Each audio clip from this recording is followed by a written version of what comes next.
everyone, let's dive into a fascinating topic today, the Canadian dollar's performance and the factors influencing its value. It's a complex story, but I'm here to break it down and share my insights. So, the USD CAD pair has been a bit of a roller coaster lately. Despite a modest recovery, it's currently hovering around the 140.5 level, with not much movement to speak of. But why is that? Well, it's a delicate balance of various factors. First, let's talk about the ongoing US-Iran talks. The uncertainty surrounding these negotiations has impacted crude oil prices, which in turn affects the Canadian dollar, or the loonie as it's affectionately known. The loonie is closely tied to commodity prices, especially oil, so any movement in that market has a direct impact on the currency. Now, here's an interesting twist. The safe haven US dollar benefits from the fading optimism of a potential US-Iran peace deal. It's a classic case of risk-off sentiment, where investors seek the safety of the USD. This dynamic creates a headwind for the USD CAD pair, as the loonie struggles to gain traction. But it's not just about the US and Iran.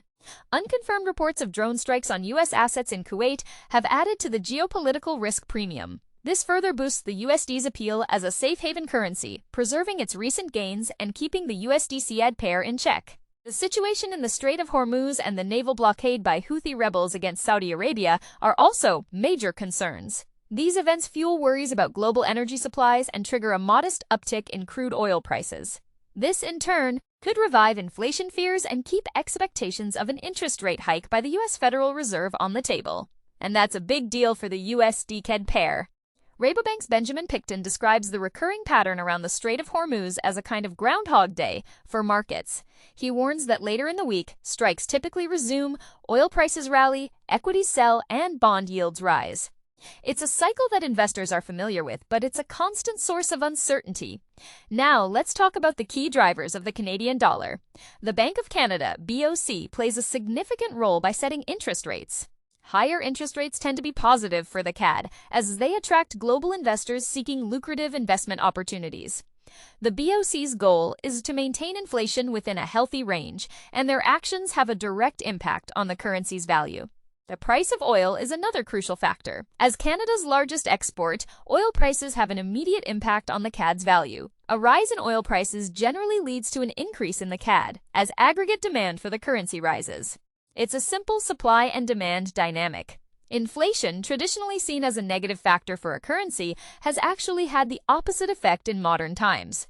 With relaxed cross-border capital controls, higher inflation tends to lead to higher interest rates, which in turn attracts more capital inflows. This increases demand for the Canadian dollar. Lastly, macroeconomic data releases provide insights into the health of Canada's economy.